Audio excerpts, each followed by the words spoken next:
जब भारत गरीब था तो सरकारी स्कूल, सरकारी यूनिवर्सिटी बनती थी और आपकी जेब में पैसा है कि नहीं है इससे तय नहीं होता था कि आपको शिक्षा मिलेगी या नहीं मिलेगी। और 75 साल बाद जब भारत अमीर होने का दावा कर रहा है, सोने की चिड़िया होने का दावा कर रहा है, तो शिक्षा महंगी हो गई है। स्कूल, कॉलेज, विश्वविद्यालय बंद हो रहे हैं और सरकारी की बजाय प्राइवेट स्कूल खुल रहे हैं। संविधान के 75 साल का जश्न मनाया जा रहा है, लेकिन हम जैसे अंबेडकर, फूले, पेरियार के विचार को मानने वाले, तथागत बुद्ध को याद करने वाले एक सवाल पूछना चाहते हैं हम अपने आप से, इन 75 सालों में हमें क्या मिला? और हम जानना चाहते हैं कि वो जो 80 करोड़ लोग इतने गरीब, कमजोर बना दिए गए कि उनके पास 5 किलो अनाज का भी ताकत नहीं बची, वो कौन लोग हैं? इसीलिए हम चाहते हैं कि देश में जाति जनगणना कराई जाए। आप अगर किसी गांव में चले जाइए, अगर जाने के लिए अच्छी सड़क नहीं है, कीचड़ वाला रास्ता है, कच्चे और अधूरे टूटते मकान हैं, निराश और बेबस बेचारे लोगों के चेहरे हो, तन बदन पर गंदे कपड़े आधे अधूरे हो, तो पहचानना मुश्किल नहीं है कि हो न हो ये किसी बहुजन समाज के व्यक्तियों का ही घर और बस्ती हो। जब 75 साल पहले के लोग गोबर नहीं खाते थे, इतने तो समझदार थे। 75 साल बाद आज आपके बच्चों से कहा जा रहा है कि गोबर में भी विज्ञान है। इसी महाराष्ट्र की जमीन पर एक महात्मा फूले अपनी पत्नी सावित्रीबाई फूले को लेकर शिक्षा के लिए लाठी और गोबर खाने निकले थे, क्योंकि वो शिक्षा देने जा रहे थे। इस देश में क्रांति किस लिए हो रही थी कि स्कूल खुले, कलम और किताब बच्चों को मिले, ताकि वो समझदारी से पैदा कर सकें अपनी चेतना कि क्या सही है और क्या गलत है। आज जो स्कूल खुले हैं उन सरकारी स्कूलों को बंद किया जा रहा है। बताओ महाराष्ट्र वालों, आपके यहां सरकारी स्कूल बंद हुए कि नहीं हुए? फीस महंगी, सेल्फ फाइनेंस कोर्स आ गया, तो सबसे पहले शिक्षा से दूर कौन होगा? जिसको सबसे आखिरी में शिक्षा मिलना शुरू हुई थी। शिक्षा बर्बाद, रोजगार बर्बाद। तो शिक्षित नहीं हुए तो जागरूक नहीं है, चेतना संपन्न नहीं है, और बेरोजगार हैं तो हाथ में काम नहीं है। तो बताइए कि जो नेता दंगों का माहौल बनाना चाहते हैं, उनके लिए सबसे अच्छा रॉ मटेरियल क्या है? हमारे और आपके घरों के बच्चे। तो आपके घरों से बच्चे निकल करके दंगाई बन जाएं। जब उनके चुनाव की रैली हो तो उसमें भीड़ बढ़ाएं। उनके पूंजीपति दोस्त को फैक्ट्री में मजदूर चाहिए तो आपके घरों से सस्ता मजदूर मिल जाए उनको, और 5 किलो अनाज देकर के जिंदा रहो, और जब वोट देने का दिन आए तो फिर से कोई वोट देकर के उनकी सरकार बना दो। राज कौन कर रहा है इस देश में? जिनकी आबादी 10% भी नहीं, और जो कहते थे 90% है, वो है कहां? एक डॉक्टर बनने की फीस आज कितनी है जरा बताइए आप? करोड़ों में है। एक MBBS करना है तो करोड़ों में फीस चली जाएगी। अच्छे MBA करना है, MCA करना है, इंजीनियरिंग के अच्छे इंस्टीट्यूट में अगर आपको पढ़ाई करनी है तो लाखों करोड़ों रुपए फीस है। और हमारे लोग कहां हैं? 5 किलो अनाज उनको मिल रहा है, अभी लाइन लगाए हुए हैं। आज भी इस देश का एक इंस्टीट्यूशन बता देना जिसमें OBC 60% हो पाया हो। 27% भी नहीं है। 27 छोड़िए, आज देश के सेंट्रल यूनिवर्सिटीज में OBC प्रोफेसर 4% है, आबादी 60% है। यानी जिस देश में 100 में 60 प्रोफेसर OBC होने चाहिए, उस देश में 100 में 4 प्रोफेसर OBC हैं, और OBC सबसे पहले धर्म बचाने की लड़ाई में लड़ने चला जा रहा है। अरे धर्म तो दिल में था रे भाई, मोको कहां ढूंढे रे बंदे, मैं तो तेरे पास में। ना मैं मंदिर, ना मैं मस्जिद, ना काबे कैलाश में, ना मैं जप में, ना मैं तप में, ना मैं व्रत उपवास में, खोजी हो तो तुरते में ले पल भर की तलाश में। कहे कबीर सुनो भाई साधो, मैं तो हूं विश्वास में। मेरे यहां का मुख्यमंत्री अगर आप कांवड़ लेकर जाएंगे तो हेलीकॉप्टर से फूलों की बारिश करेगा, और नौकरी मांगने जाएंगे तो लाठी से बारिश करेगा। और हमारे नौजवानों को अभी भी पता नहीं चल पा रहा है कि उनको क्या चाहिए। हम पता ही नहीं हमें कि किसको मजबूत करना है। विपरीत परिस्थितियों में जो निडर होकर के, बेखौफ होकर के लड़े, आप हिम्मत बन के उसके साथ देना चाहिए। आप न लड़ पाओ तो दूसरे आदमी को तैयार करो जो लड़ने वाले का साथ दे। अगर वो भी ना कर पाओ तो चौराहे पर जब बैठो तो उसकी तारीफ किया करो कि हां विपरीत परिस्थितियों में भी लड़ने वाला कोई खड़ा है। अगर वो भी न कर पाओ तो जा करके उसकी आर्थिक मदद कर देना। अगर वो भी न कर पाओ तो केवल इतनी मदद करना कि उसका विरोध मत कभी करना और उसका विरोध मत होने देना। लेकिन सच बताइए, हमारे समाज की सबसे बड़ी समस्या क्या है? हमारा पहला विरोधी हमारे घर में पैदा होता है। am I राइट और रॉन्ग? हाकिमे शहर क्यों किसी बात पर अब ठौर करे, उसकी मर्जी है, जिसे चाहे उसे गौर करे। सोचते सब हैं जरूरी है बगावत, लेकिन चाहते ये है कि आगाज कोई और करे।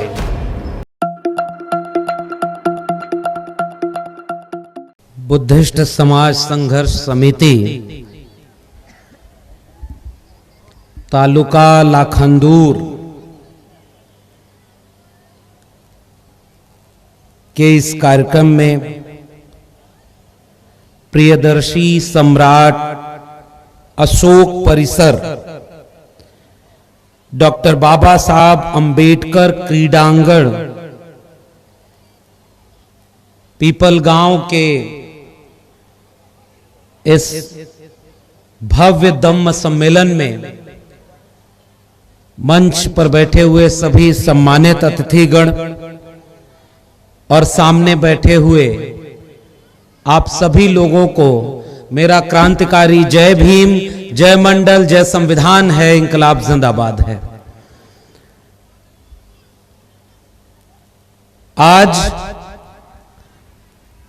जिस जगह पर हम लोग इकट्ठा हुए हैं, इसका एक अपना इतिहास है। इस कार्यक्रम का अपना एक मकसद है और इस कार्यक्रम के जरिए हम ये कोशिश कर रहे हैं ये समझने की, बाबा साहब डॉक्टर भीमराव अंबेडकर के सपनों का भारत, तथागत बुद्ध के विचारों का भारत क्या बन पा रहा है, या उसी एक लाइन बड़ी दिलचस्प कही कि जहां हम हैं कल्चरली बहुत स्ट्रांग हैं, सांस्कृतिक स्ट्रांग हैं, सांस्कृतिक रूप से बहुत जगे हुए और सजग हैं, और राजनीतिक रूप से उतने सब कामयाब नहीं है। और जहां से मैं आया हूं उत्तर प्रदेश, उत्तर भारत, वहां के बहुजन लोग राजनीतिक रूप से ज्यादा कामयाब हैं, लेकिन सांस्कृतिक रूप से उतने मजबूत नहीं है। और मुझे यह बात इस तरह के हर कार्यक्रम में आने के बाद महसूस होती है। अमन कांबले साहब हमारे मित्र, बड़े भाई, अक्सर ये बात हम लोग करते रहते हैं। उनका भी निवेदन आया, फिर अनिल कानेकर साहब का फोन आया कि आपको आना है। तो हम जब भी यहां आते हैं यही सोचने, समझने और देखने आते हैं कि ये विडंबना और विरोधाभास क्यों है कि जहां का कल्चर इतना शानदार हो, जिस कार्यक्रम में पुरुषों से ज्यादा महिलाएं बैठी हों, इस कार्यक्रम के लिए तो मैं पूरी आयोजन में जिंदा है। और आज भी कोई कार्यक्रम होता है तो इतना करीने से होता है, फिर राजनीति में फेल क्यों हो गए? सुरेश माने साहब प्रोफेसर रहे हैं, मैं भी प्रोफेसर था, अभी नहीं हूं। हमारे बहुत सम्मानित अग्रज आदरणीय रणजीत मिश्राम साहब, बहुत पहले हम लोग वर्धा में एक कार्यक्रम में साथ में थे। आपके ज्ञान, आपके अनुभव, आपके संघर्ष, उन चीजों को लेकर के हम लगातार बहुत सक्रिय और सजग रहते रहे और उसका लाभ लेते रहे। आज जब मिले मिश्राम साहब तो उन्होंने पूछा कि तुम्हारी नौकरी है कि चली गई?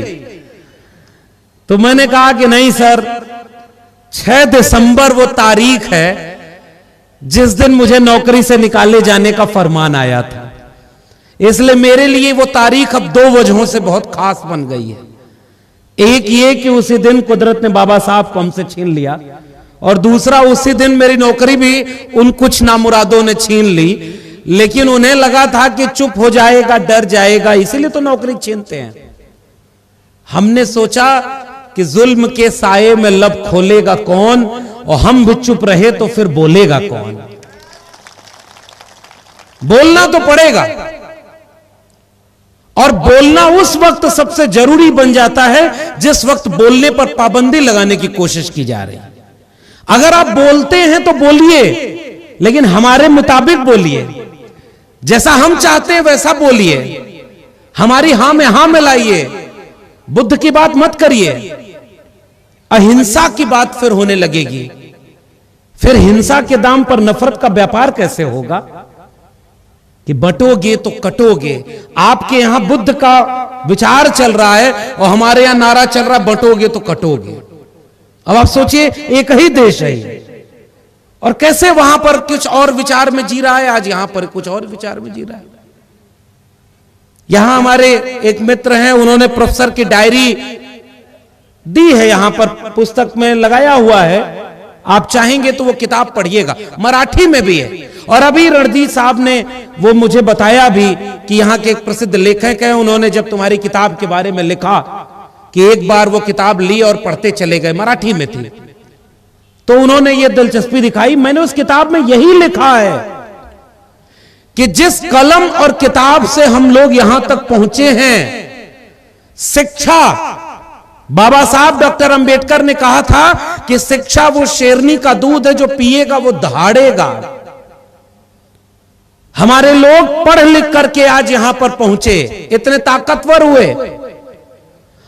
अगर इस देश में संविधान न होता तो बंबई यूनिवर्सिटी के एक प्रोफेसर सुरेश माने साहब इतने बड़े स्कॉलर बनकर के समाज के बीच अब अपनी नौकरी छोड़ करके अपना काम नहीं कर रहे होते। अगर इस देश में संविधान न होता तो इतने वरिष्ठ पत्रकार आदरणीय रणजीत मेश्राम साहब हो, या आज जिनकी आवाज दबाई जा रही हो, ऐसे वक्त में पूरे इंडिया की आवाज बनकर के बुलंदी से पत्रकारिता करने वाले हमारे मित्र अमन कांबले हो, या इस मंच पर जितने लोग बैठे हुए हैं और आप सामने जितने लोग हैं, अगर इस देश में संविधान न होता, हमारे हाथ में कलम और किताब न होती, तो आज हम यहां इतने अच्छे कपड़े पहनकर इतने शानदार कार्यक्रम को यहां आयोजित नहीं कर पा रहे होते। इसलिए हम शिक्षा की बात करने आपके बीच में आए।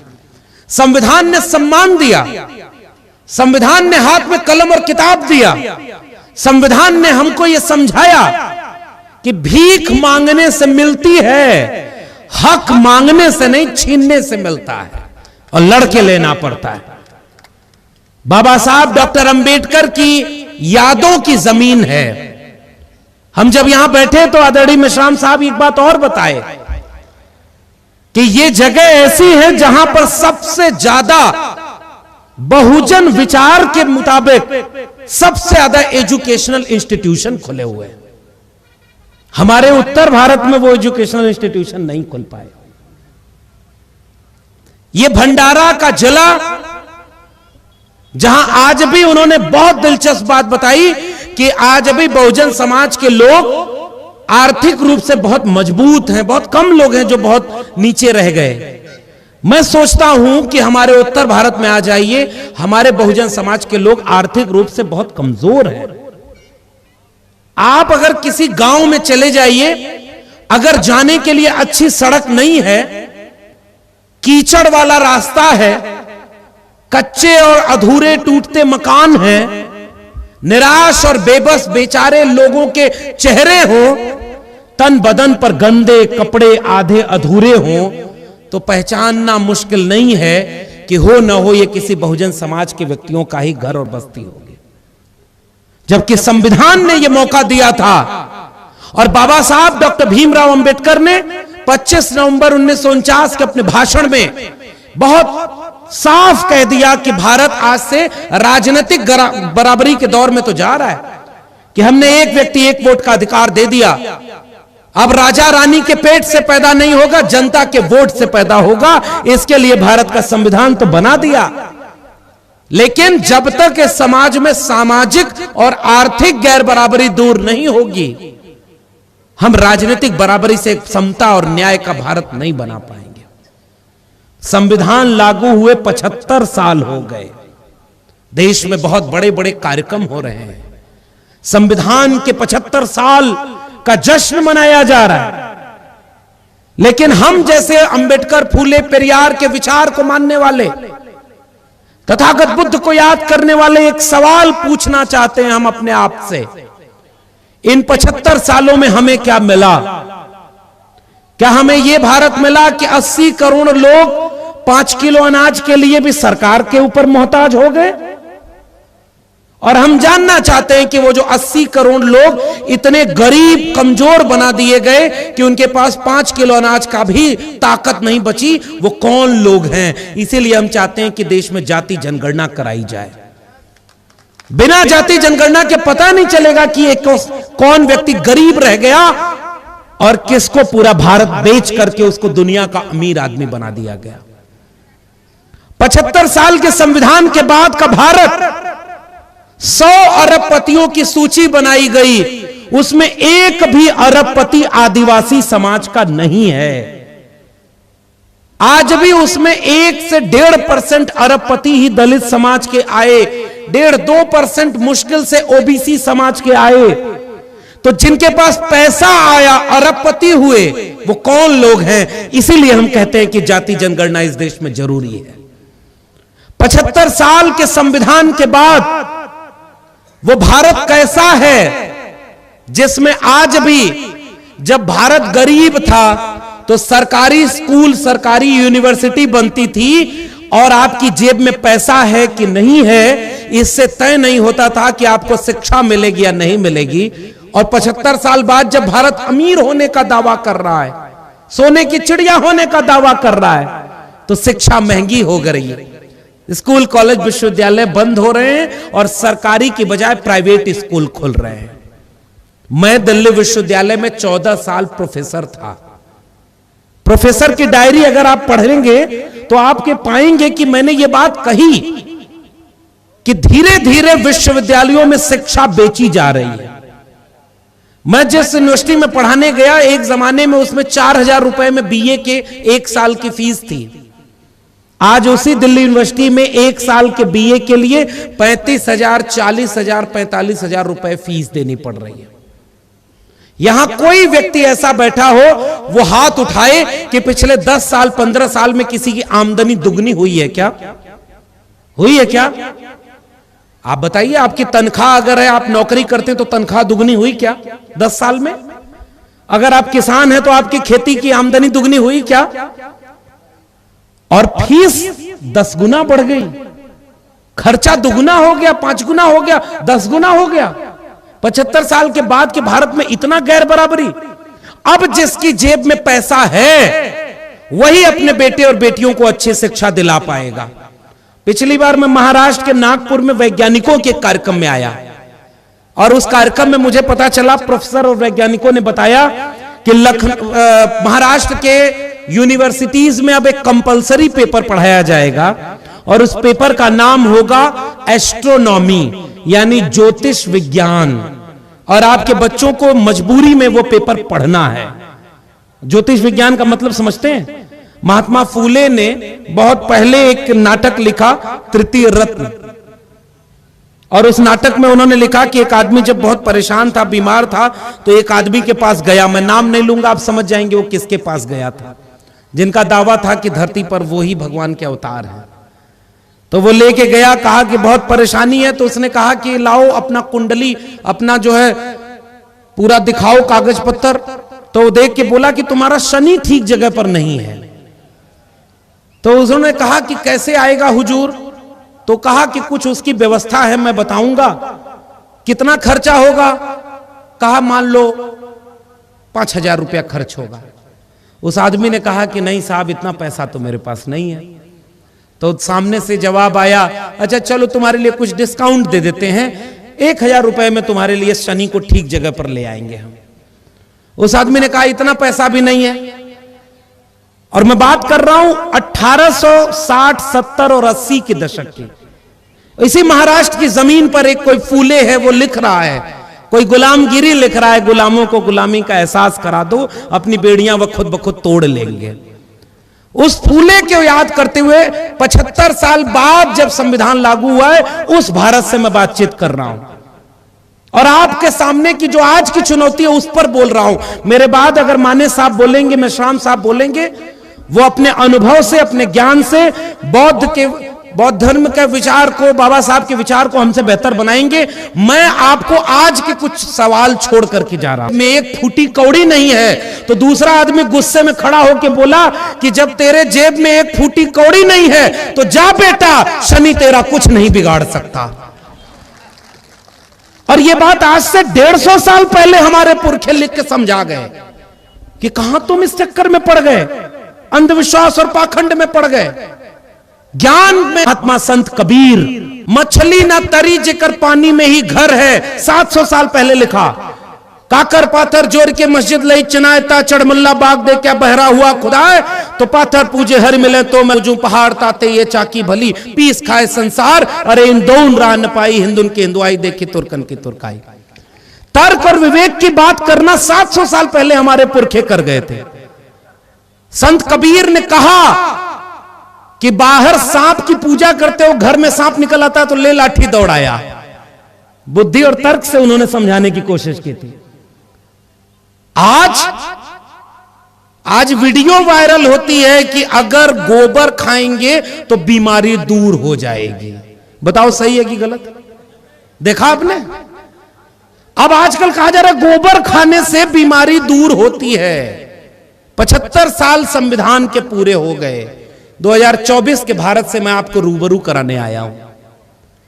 75 साल पहले के लोग गोबर नहीं खाते थे, इतने तो समझदार थे। 75 साल बाद आज आपके बच्चों से कहा जा रहा है कि गोबर में भी विज्ञान है। इसी महाराष्ट्र की जमीन पर एक महात्मा फूले अपनी पत्नी सावित्रीबाई फूले को लेकर शिक्षा के लिए लाठी और गोबर खाने निकले थे, क्योंकि वो शिक्षा देने जा रहे थे, स्कूल खोल रहे थे। 3 जनवरी 1848, 1850 इस देश में क्रांति किस लिए हो रही थी कि स्कूल खुले, कलम और किताब बच्चों को मिले, ताकि वो समझदारी से पैदा कर सकें अपनी चेतना कि क्या सही है और क्या गलत है। आज जो स्कूल खुले हैं उन सरकारी स्कूलों को बंद किया जा रहा है। बताओ महाराष्ट्र वालों, आपके यहां सरकारी स्कूल बंद हुए कि नहीं हुए? हुए हैं ना? मैं आया तो मुझे पता चला कि हजारों की संख्या में आपके सरकारी स्कूल बंद हो गए और प्राइवेट स्कूल जहां खुले हैं, जिसकी जेब में पैसा होगा वो अपने बच्चों को अच्छी शिक्षा दिला पाएगा, और अगर आपकी जेब में पैसा नहीं है तो आपके बच्चों को अच्छी शिक्षा नहीं मिलेगी। उत्तर भारत में आइए, हमारे उत्तर प्रदेश में 27,000 सरकारी स्कूल बंद करने के लिए फरमान आया। It's called new education policy, नई शिक्षा नीति। उसी शिक्षा नीति को मैंने अपने प्रोफेसर की डायरी में लिखा। फीस महंगी, सेल्फ फाइनेंस कोर्स आ गया, तो सबसे पहले शिक्षा से दूर कौन होगा? जिसको सबसे आखिरी में शिक्षा मिलना शुरू हुई थी। इस देश के SC, ST, OBC माइनॉरिटी 90 के बाद तो ये पहली बार ऑर्गेनाइज्ड। अभी माने साहब आते समय रास्ते में कहानी सुना रहे थे कि हमारे मां और पिता दोनों इलिटरेट थे, और मैं बंबई यूनिवर्सिटी में एक डिपार्टमेंट का HOD तक पहुंचा। 24 बच्चों को अकेले हमने PhD कराई है। इतने स्कॉलर थे कि आज भी नौकरी के लिए लेटर आता रहता है। तो ये शिक्षा के दम पर हुआ। मेश्राम साहब यहां बैठे हुए हैं तो अपनी कलम से, अपनी पत्रकारिता से, अपने ज्ञान से अपना लोहा मनवाया। कांबले साहब विपरीत परिस्थितियों में आवाज इंडिया चला रहे हैं, और हम अगर इस देश में संविधान और बाबा साहब का संविधान और मंडल कमीशन न होता तो यूपी के आजमगढ़ के किसी गांव में हम भी गाय भैंस चरा रहे होते। लेकिन आज यहां पहुंचे हैं तो मंडल कमीशन और भारत के संविधान की वजह से पहुंचे हैं। यह बात हम कहते हैं, और इसीलिए हम दिल्ली विश्वविद्यालय तक पहुंचे। इलाहाबाद यूनिवर्सिटी के gold medallist, topper of the batch, API score में 100 में 96 था। अब तो साल भर हो गया नौकरी से निकाले जाने के बाद। जब इंटरव्यू बोर्ड में बैठे तो उन्होंने ये देखा कि डॉक्टर अंबेडकर की बात करता है, ये RSS का विरोधी है। मैंने कहा कि नौकरी पाने और प्रोफेसर पाने के लिए कहीं नहीं लिखा है कि आप RSS की शाखा में जाओ। इसलिए अगर ये शर्त होगी तो ऐसी नौकरी को ठुकराना मेरे लिए वाजिब होगा। इसीलिए मैंने अपनी किताब में, प्रोफेसर की डायरी में लिखा कि मेरे लहजे में जी हजूर न था और कोई मेरा कसूर न था। आज वो लोग चाहते हैं कि अगर आप जी हजूरी करेंगे तो आपको सब कुछ दे देंगे। अगर आप पैंथर भी हो, महाराष्ट्र के लोगों इशारे में समझना, नाम किसी का नहीं लूंगा, अगर आप पैंथर भी हो और हमारी तरफ आ जाइए तो मंत्री बना देंगे, बिना विधायक सांसद के भी आप मंत्री बने रहेंगे और वहां भी रह करके जय भीम बोला करिए। मैं अभी मेश्राम साहब से एक बहुत महत्वपूर्ण बात पूछा कि बाबा साहब डॉक्टर अंबेडकर ने नागपुर को अपनी दीक्षा के लिए क्यों चुना था। पहले भी मैंने पढ़ा, समझा और कहा कि इसको नागपुर के करीब पहुंचूंगा तभी बोलूंगा मंच से, और यह बात लोगों तक जाए। जिस समय बाबा साहब अंबेडकर ने मुंबई की तरफ चुना था, बाद में यहां पर आए, तो वही दो बातें जो मुझे पता थी मेश्राम साहब ने उसे पुख्ता की। एक तो ये नागपुर नागवंशी परंपरा का, हमारे शासकों का इतिहास का एक बड़ा केंद्र रहा, और दूसरा कि नागपुर उस विचारधारा का भी केंद्र था जिसको बाबा साहब अंबेडकर इस देश और संविधान के लिए सबसे बड़ा खतरा मानते थे। इसलिए उन्होंने नागपुर उनके छाती पर चढ़ करके वहीं पर अपनी दीक्षा ली, और आपको हमको एक अधूरा मिशन सौंप कर गए कि बड़ी मुश्किल से एक कारवां यहां तक पहुंचाया हूं, इसे रुकने मत देना, आगे ले जाना। आगे न ले, आपके सीने पर चढ़ करके हिंदू राष्ट्र का घोषणा करना बाकी रह गया है, बाकी तो काम पूरा हो रहा है उनका। संविधान के भीतर भीतर से उसको खोखला बना दिया गया। आपके यहां तो चुनाव हुआ है अभी, और जब हम आ रहे हैं तो लोग यही किस्सा सुना रहे हैं, साहब वो कैसे जीत गए, उनकी तो कोई माहौल ही नहीं था यहां पर। जीत गए तो जीत गए। अब आप अपना वोट भी अगर नहीं बचा पाए तो फिर आप शासक कैसे बनेंगे। जो समाज अपने नोट और अपने वोट की हिफाजत नहीं कर सकता, उस समाज को गुलाम बनने से कोई रोक भी नहीं सकता। हमने न अपने नोट की हिफाजत की और न अब अपने वोट की हिफाजत कर पा रहे हैं। पैसे में कोई नोट देकर के हमारा वोट खरीद ले रहा है और हमारे लोग बिक जा रहे हैं।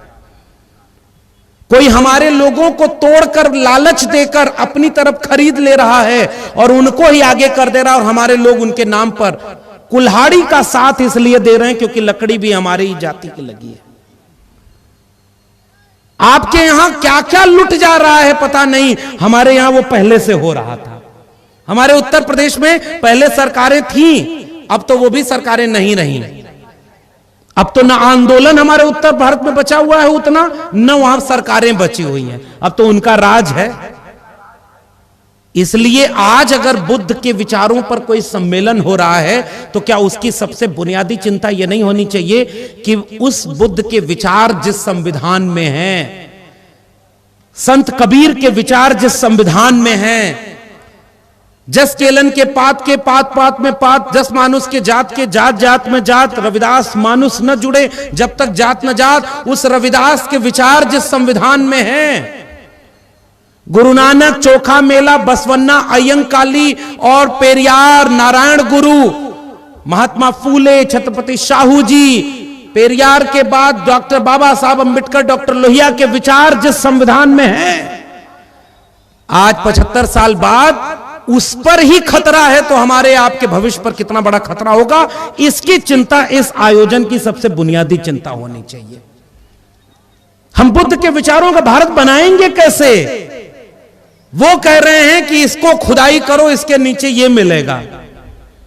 मैं भी कहना चाहता हूं थोड़ा गहरी खुदाई करना, इतनी गहरी करोगे भारत की बुनियाद में अगर कोई मिलेगा तो उसका नाम होगा तथागत बुद्ध। बुद्ध के पुराना और यहां पर कुछ नहीं मिलेगा, लेकिन वो नहीं करेंगे खुदाई, आप भी जानते हैं। विदेश में जाकर वो बोलेंगे कि हमारे देश ने दुनिया को युद्ध नहीं दिया, हम उस देश से आए हैं जिसने दुनिया को बुद्ध दिया। और जब उनका जहाज 8,000 करोड़ का इस देश पर लैंड करेगा तो पूरा काम ये करेंगे कि बुद्ध के खिलाफ कैसे युद्ध छेड़ दिया जाए और बुद्ध के विचारों को खत्म करके केवल नफरत, केवल हिंसा, इनको उनसे लड़ा दो, इनको उनसे दुश्मनी करा दो, इनका दंगा करा दो और धर्म के नाम पर, मजहब के नाम पर संविधान को कमजोर कर देंगे। क्या इतनी बात हम और आप नहीं जानते? फिर बुद्ध के सपनों का भारत बनेगा कैसे? वो तो अपना राष्ट्र बनाने का दावा कर रहे हैं। 100 साल पूरे होने जा रहे हैं, चंद दिनों बाद 2025 शुरू हो जाएगा। उनके संगठन के 100 साल पूरे होंगे। 100 साल में कोई एक टुकड़ा हुआ क्या उनका? हमारे दिल के, इस दिल के टुकड़े हुए हजार, कोई यहां गिरा कोई वहां गिरा। समझदार लोगों, अपनी आलोचना जरूरी होती है। अभी मैडम बोल रही थी, बहुत शानदार तरीके से बोलते हुए कहीं कि जब मैं लक्ष्मण यादव को सुनती हूं तो लगता है कि मनवादियों, खबरदार, नई पीढ़ी के लोग तैयार हो रहे हैं। अब मंच से यहां जरा जितने लोग आए हुए हैं उनकी औसत उम्र निकाल लीजिए। 80% लोगों की उम्र 50 साल से ऊपर है। नौजवान आपके घर के कहां हैं? आपके घर की युवा पीढ़ी कहां है? कितनी लड़कियां यहां पर आई, कितने लड़के यहां पर आए? अगर वो यहां नहीं है तो फिर मिशन और कारवां आगे कैसे चलेगा? पुराने लोगों ने तो संघर्ष करके यहां तक पहुंचा दिया। हम पुराने लोगों का जब सम्मान कर रहे थे तो लग रहा था जैसे घर का कोई बूढ़ा बुजुर्ग जो पेड़ लगा के चला गया, उसका फल खा करके हम बड़े हुए। ऐसे लगता है कि हम पुराने लोगों के सामने खड़े होते हैं तो वो हिम्मत और हौसला मिलती है हमें। आप यहां पर बैठे हैं तो आपके संघर्ष से हमारे जैसे लोगों की लड़ाई में मजबूती मिली। लेकिन आज लड़ने से क्या मिल रहा है कि डॉक्टर लक्ष्मण यादव को नौकरी से निकाल दिया जा रहा है। हमारा समाज उस नौकरी को बचा नहीं पाया। हमारे बच्चों को अब नौकरी नहीं मिल रही है। 45 साल में सबसे ज्यादा बेरोजगारी आपके यहां है। हमारे बच्चे अगली पीढ़ी की या तो मजदूर बन जाएंगे, आधा %, 1% होंगे जिनको अच्छी शिक्षा मिल जाएगी तो किसी बड़े नौकरी में किसी हजारों करोड़ के पैकेज पे चले जाएंगे। क्या ये हमारी समस्या नहीं है? फिर कैसे आप कल्चरली उन्हें ट्रेंड करेंगे? शिक्षा बर्बाद, रोजगार बर्बाद। तो शिक्षित नहीं हुए तो जागरूक नहीं है, चेतना संपन्न नहीं है, और बेरोजगार हैं तो हाथ में काम नहीं है। तो बताइए कि जो नेता दंगों का माहौल बनाना चाहते हैं उनके लिए सबसे अच्छा रॉ मटेरियल क्या है? हमारे और आपके घरों के बच्चे। Am I right और रॉन्ग? हमारे घरों के बच्चों को शिक्षा उन्होंने बर्बाद कर दी। दिल्ली यूनिवर्सिटी में जब तक मैं पढ़ा, और माने साहब बैठे हुए हैं ये भी बताएंगे, धीरे धीरे ग्रेजुअली सेल्फ फाइनेंस कोर्सेज आ रहे हैं। अच्छी पढ़ाई अगर आपको पढ़नी है तो ज्यादा फीस देनी पड़ेगी। एक डॉक्टर बनने की फीस आज कितनी है जरा बताइए आप? करोड़ों में है। एक MBBS करना है तो करोड़ों में फीस चली जाएगी। अच्छे MBA करना है, MCA करना है, इंजीनियरिंग के अच्छे इंस्टीट्यूट में अगर आपको पढ़ाई करनी है तो लाखों करोड़ों रुपए फीस है। और हमारे लोग कहां हैं? 5 किलो अनाज उनको मिल रहा है, अभी लाइन लगाए हुए हैं। और कौन सी योजना यहां भी चुनाव के पहले आई थी, महिला हैं आप तो आपको भी 1500 रुपए अकाउंट में दे देंगे। लाडली बहन योजना और क्या क्या। जनता को इतना गरीब बना दो कि उसको ऐसे ही कोई भीख दे दो तब भी वो खुश हो जाए, हाय देवता का राज आ गया है। 500 रुपया दे दिया, लो वोट कहां लेना है, लो वहां ले जाओ, अपना वोट ले जाओ। तो आपके घरों से बच्चे निकल करके दंगाई बन जाएं। जब उनके चुनाव की रैली हो तो उसमें भीड़ बढ़ाएं। उनके पूंजीपति दोस्त को फैक्ट्री में मजदूर चाहिए तो आपके घरों से सस्ता मजदूर मिल जाए उनको, और 5 किलो अनाज देकर के जिंदा रहो। और जब वोट देने का दिन आए तो फिर से कोई वोट देकर के उनकी सरकार बना दो। राज कौन कर रहा है इस देश में? जिनकी आबादी 10% भी नहीं, और जो कहते थे 90% है वो है कहां? महाराष्ट्र के लोगों, इस पर आप भी सोचिएगा, हम भी सोचेंगे। हम भी जहां से आए वहां भी राज है नहीं। और ओबीसी समाज से आता हूं मैं तो सबसे ज्यादा सोचता हूं ओबीसी को क्या हुआ है। ओबीसी समाज की आबादी इस देश में 60% के आसपास है, और ओबीसी को लड़ा दिया कि तुम मराठा हो तो तुम आंदोलन करो कि हमको आरक्षण चाहिए, तुम नॉन मराठा हो तो तुम कहो हम अपने में से नहीं देंगे। अब दोनों उसी में लड़ रहे हैं। 2 बिल्लियां रोटी के लिए लड़ने लगी तो एक बंदर आया, कहा कि मैं न्याय करूंगा, रुको। तो तराजू लेके आया, पहले एक तरफ रोटी थी ज्यादा तो उसको खा लिया तोड़कर, तो दूसरी तरफ ज्यादा हो गई तो उसको तोड़ के खा लिया, फिर पहली तरफ ज्यादा हो गई तो इधर तोड़कर खा लिया। और खाते खाते बंदर ने दोनों तरफ की रोटी खत्म कर दी और फिर मुस्कुराते हुए कहा, देखो कितना अच्छा न्याय कर दिया, जितनी भूखी तुम हो उतनी ही भूखी ये है। और दोनों खुशी खुशी चली गई कि वाह क्या न्याय हुआ है।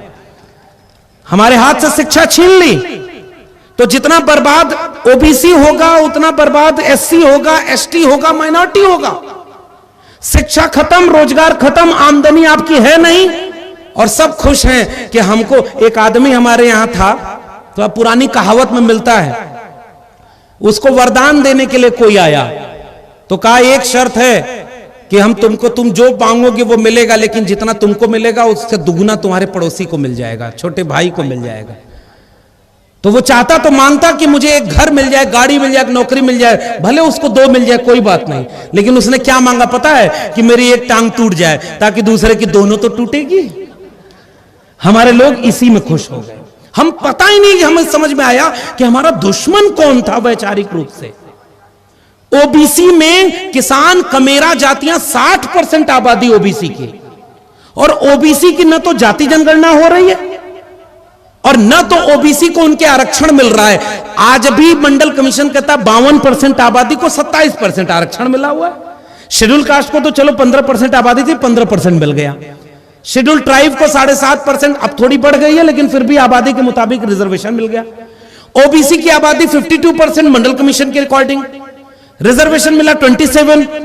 आज भी इस देश का एक इंस्टीट्यूशन बता देना जिसमें ओबीसी 60% हो पाया हो, 27% भी नहीं है।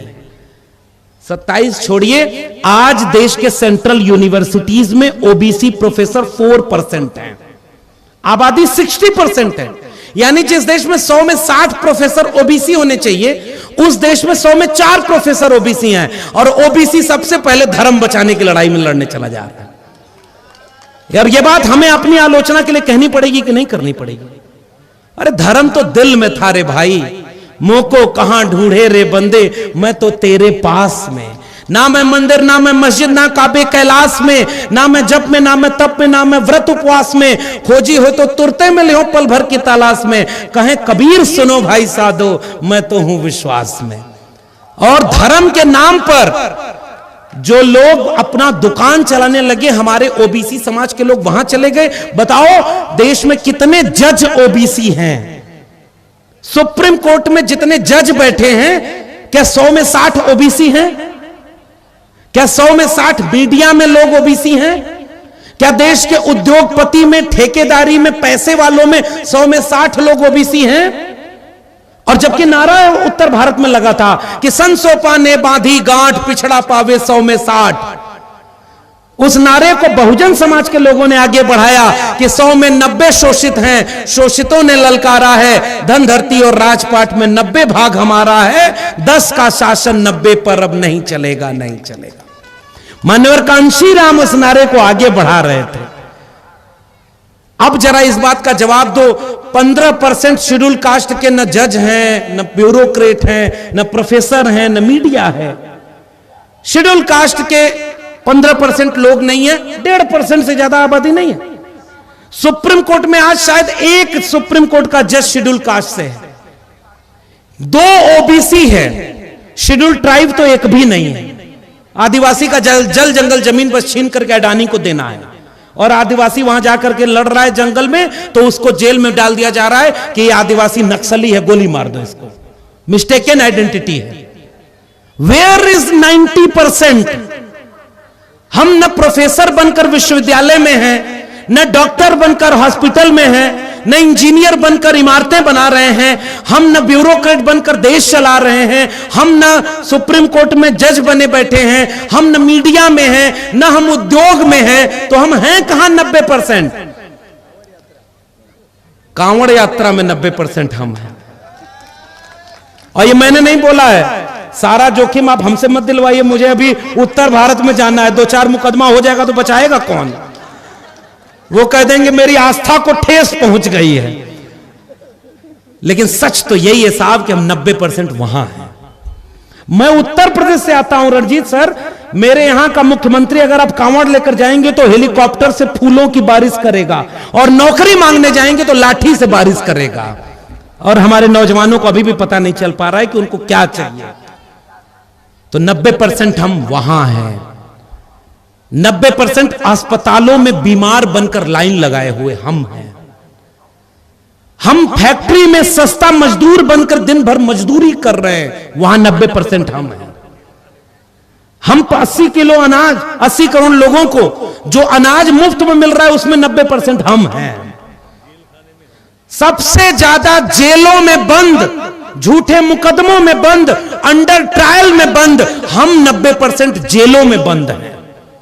प्रोफेसर हैनी बाबू, यलगार परिषद, आज तक मेरे विश्वविद्यालय के प्रोफेसर, जवाहरलाल नेहरू विश्वविद्यालय का कोई उमर खालिद, तमाम हजारों लोग मुकदमों में जेलों में बंद हैं। हम 90% गरीब हैं, हम 90% कमजोर हैं, हम 90% बेबस, लाचार और बिखरे हुए हैं। और बिखरे हुए लोगों का कभी हुकूमत नहीं आती। इसलिए मैं कुछ आज के सवाल बस आपसे साझा किया हूं, बाद में बहुत सम्मानित और वरिष्ठ लोग हैं, आप उस पर विचार करिएगा। मैं आज भी देश भर में घूम रहा हूं। जब तक नौकरी थी तब तक नौकरी की बंदिश थी।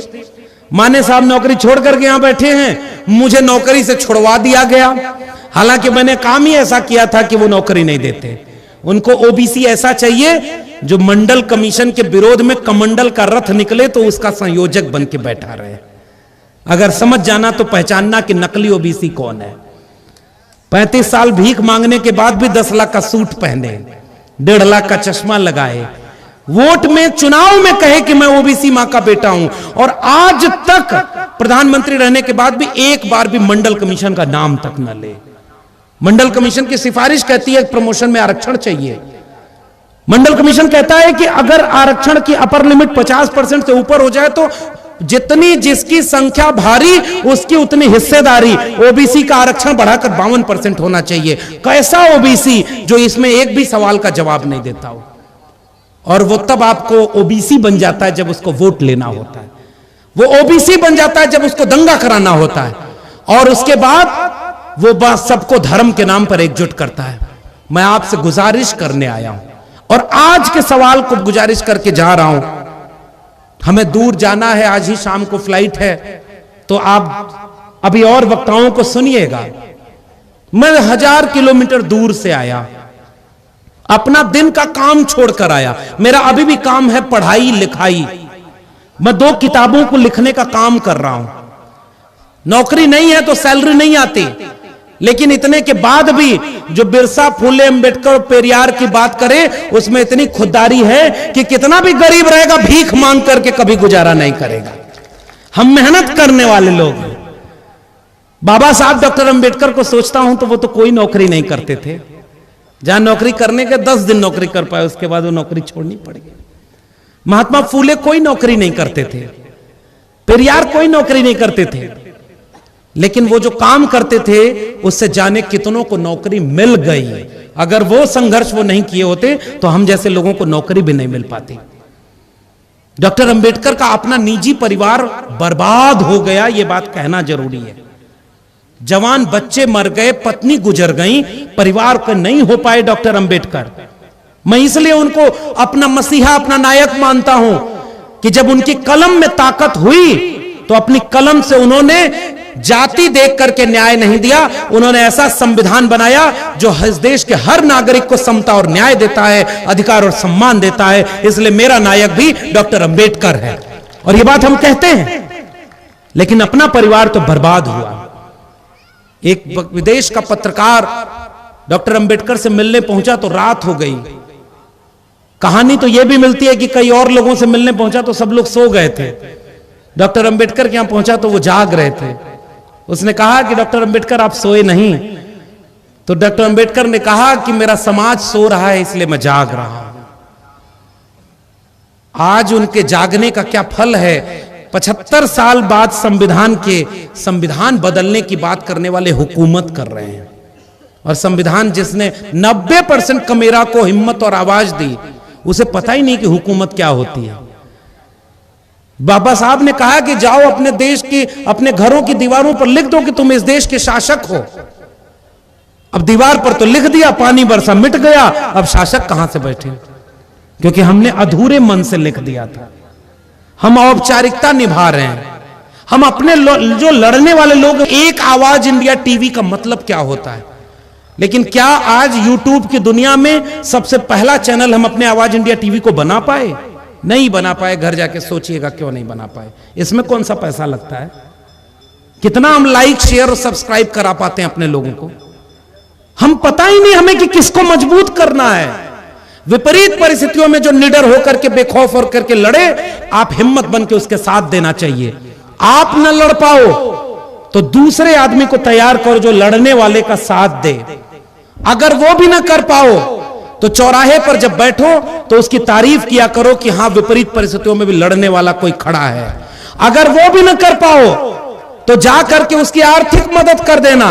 अगर वो भी ना कर पाओ तो केवल इतनी मदद करना कि उसका विरोध मत कभी करना और उसका विरोध मत होने देना। लेकिन सच बताइए, हमारे समाज की सबसे बड़ी समस्या क्या है? हमारा पहला विरोधी हमारे घर में पैदा होता है। Am I right और रॉन्ग? भाई को भाई से लड़ा दिया गया और हम बिखरे हुए लोग अब इंतजार कर रहे हैं कि कोई अंबेडकर अवतार लेंगे, कोई फूले आएंगे, कोई पेरियार आएंगे, कोई कांशीराम आएंगे, तब इस समाज को एकजुट करेंगे। कोई लौट कर नहीं आने वाला। और हम कोई पुनर्जन्म में यकीन नहीं रखते। आज हम भी चाहते हैं कि हमारे घर में कोई अंबेडकर हो, कांशीराम हो, लेकिन हमारे घर में ना हो, पड़ोसी घर में हो। हमारा बच्चा तो अच्छी जगह नौकरी करे, अच्छी शादी विवाह हो, अच्छा घर बनवा ले। यहां लाखानदूर में भी एक घर रहे, एक घर नागपुर में रहे, और अगर अच्छी नौकरी रहे तो दिल्ली में भी एक घर बनवा ले। और समाज की चिंता कौन करे? पड़ोसी करे। हाकिमे शहर क्यों किसी बात पर अब ठौर करे? उसकी मर्जी है, जिसे चाहे उसे गौर करे। सोचते सब हैं जरूरी है बगावत, लेकिन चाहते ये है कि आगाज कोई और करे। समझ पाए? अपने घर से कुर्बानी न देनी पड़े। मैं भी जानता हूं कि मैं नौकरी में था, उसके बाद नौकरी चली गई। मेरे घर वाले आज भी कहते हैं कि चुपचाप अगर रहे होते तो नौकरी करते, 1.5-2 लाख रुपया तनख्वाह होती। मैं सोचता हूं कि इतने 10,000 प्रोफेसर वहां हैं, किसी को कोई नहीं जानता। मुझे मेरा समाज जानता पहचानता तो है, मुझे सम्मान और इज्जत तो देता है। इसलिए जो भी लड़ने वाला हो, मेरी गुजारिश है उसे अकेला मत पड़ने देना। और मैं आपसे छोटा हूं, मंच पर जितने लोग बैठे हैं उनसे उम्र में छोटा हूं। मेरी जितनी उम्र नहीं होगी उतना उम्र संघर्षों में देने वाले लोग यहां बैठे हैं। मैं आपसे निवेदन करके जा रहा हूं, हमने नाक लंबी कर दी और दिल छोटा कर लिया है। अब हमारे दिल में अपने भाई के लिए भी जगह नहीं बची। ओबीसी से लड़ रहा है, SC से लड़ रहा है, और जो नहीं लड़ रहा है उसके लड़ाने के लिए सुप्रीम कोर्ट से फैसला आ जा रहा है। बांट दो, आरक्षण को बांट दो। और आप अपना आरक्षण दिया हुआ जो है वो नहीं बचा पा रहे। ओबीसी जाति जनगणना नहीं करा पा रहे। लेटरल एंट्री आ गई, NFS आ गया, और आपका वोट तो ऐसे लूट लिया जा रहा है कि सरकारें आपके सीने पर चढ़कर दूसरे की बन जा रही हैं और आप कुछ नहीं कर पा रहे। जब आपकी हुकूमत नहीं होगी तो आप क्या बचाओगे अपना परिवार? इसलिए जीतने का ये हुनर भी आजमाना चाहिए। जंग अगर भाई से हो तो हार जाना चाहिए। हम भाई से नहीं लड़ना है। आज अगर डॉक्टर अंबेडकर होते तो संविधान बचाने के लिए इस समाज को देख करके अफसोस कर रहे होते कि मैं इतना बड़ा समाज तैयार करके गया। नारे तो जय भीम के बहुत लगने लगे, लेकिन संविधान को बचाने के लिए और इस मुल्क पर हुकूमत करने के लिए कोई तैयार नहीं हुआ। मानवर कांशीराम के वारिस आज कहां खड़े हैं? मानवर कांशीराम होते तो ये सोचते कि मैंने नौकरी छोड़ी, मैंने परिवार छोड़ा, मैंने घर छोड़ा, इसलिए कि बहुजन समाज के नाम पर जो पार्टियां बनेंगी वो मिशन और आंदोलन छोड़ देंगी। किस डर में? और जो डर गया उसका कभी इतिहास में नाम नहीं मिलता है। लड़ने वालों का इतिहास में नाम लिखा जाता है। मेरी किताब प्रोफेसर की डायरी यहीं से आप पढ़िएगा, मैंने पहले पन्ने पर लिखा है, अगर हिरन अपना इतिहास खुद नहीं लिखेंगे तो शिकारियों की गाथाएं ही उनके इतिहास में मिलेंगे। और अगर हिरणों को अपना इतिहास में जगह पानी है तो अपना इतिहास खुद लिखना पड़ेगा। इसलिए हमने लिखना और बोलना छोड़ दिया, एकजुट होना छोड़ दिया। एक बार विचार करिएगा कि इस विचार की नागपुर की यात्रा में एक संगठन 100 साल पूरा होने जा रहा है और अब वो देश पर हुकूमत कर रहा है। सबसे ज्यादा पैसा उसके पास, सबसे ज्यादा ब्यूरोक्रेट उसके पास, सबसे ज्यादा उनका जज बना बैठा है। 1-2 मिनट और लूंगा बस आखिर में। इलाहाबाद हाई कोर्ट में एक जज है और जो यादव है, मैं ये बात जोर से कह रहा हूं कि इलाहाबाद हाई कोर्ट का एक जज, यादव नाम है उसका, वो खड़ा होकर के विश्व हिंदू परिषद के कार्यक्रम में खड़ा होकर कह रहा है कि इस देश में तो बहुसंख्यकवाद ही चलेगा। बाबा साहब के संविधान में लिखा है कि इस देश में लोकतंत्र चलेगा, और जज की कुर्सी पर बैठा हुआ संघ और बीजेपी का एजेंट कहता है कि इस देश में बहुसंख्यकवाद चलेगा, और उसके लिए भी वो SC ST OBC का इस्तेमाल कर रहे हैं। सबसे ज्यादा जहर बोलने वाले लोग हमारे समाज के निकल आते हैं। हाँ, हमारे बड़े बड़े बुद्धिजीवी जाके उनके खेमे में बैठ करके आजकल कह रहे हैं अंबेडकर और सावरकर एक हैं, और अंबेडकर और सावरकर के विचारों का भारत बनाना है। डॉक्टर अंबेडकर कहीं होंगे तो ये देखकर क्या सोच रहे होंगे कि उनके सबसे बड़े बुद्धिजीवी उनको सावरकर के बगल में खड़ा कर दिए, जिनकी पूरी लड़ाई उस तरह की विचारधारा के खिलाफ खड़ी थी, और हम कुछ नहीं कर पा रहे। हमारे लोग दगाबाज निकल गए, हमारे लोग बिक गए, हमारे लोग डर गए, समझौता कर लिए, और जो बचे हैं वो आपस में लड़ रहे हैं। यह आलोचना करने में आपके बीच में आया था। आप भले ये कह सकते हैं कि आलोचना करना आसान होता है, रास्ता क्या है? मैं आपसे कहने आया हूं, मेरे पास अभी न कोई पॉलिटिकल पार्टी है, न कोई संगठन। मेरे पास इसलिए कोई रास्ता नहीं है कि मैं आपसे कहूं कि अगला चुनाव मुझे लाखानदूर में लड़ना है। नहीं लड़ना है भाई, राजनीति आप करना, लेकिन सोचना जरूर कि एक प्रोफेसर निकाला हुआ आपके बीच में आया था, एक बात कह के गया, सबसे पहला काम यह कर लो SC ST OBC समाज के लोगों को एकजुट कर लिया जाए। दूसरा काम यह कर लिया जाए कि शिक्षा बचाने की लड़ाई को लड़ा जाए, कलम और किताब को बचाया जाए। कलम किताब बचेगी तो हमारे बच्चे अंधविश्वास और पाखंड में नहीं जाएंगे, और एकजुट होकर के न्यूनतम सहमति पर अधिकतम एकता बना ले जाए। आज ये वक्त नहीं है कि तराजू लेकर आप तौलते हैं कि 100% अंबेडकरवादी कौन है।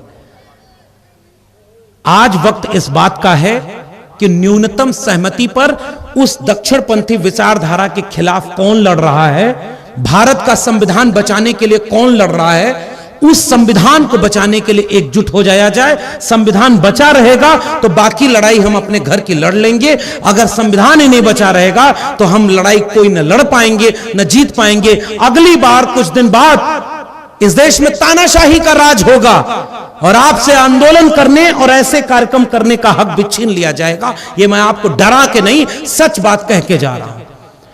आप अगर कार्यक्रम करोगे तो आपसे कहा जाएगा पहले उनकी जय जयकार करिए और लिखित में कहिए कि यहां अंबेडकर के संविधान की बात नहीं होगी।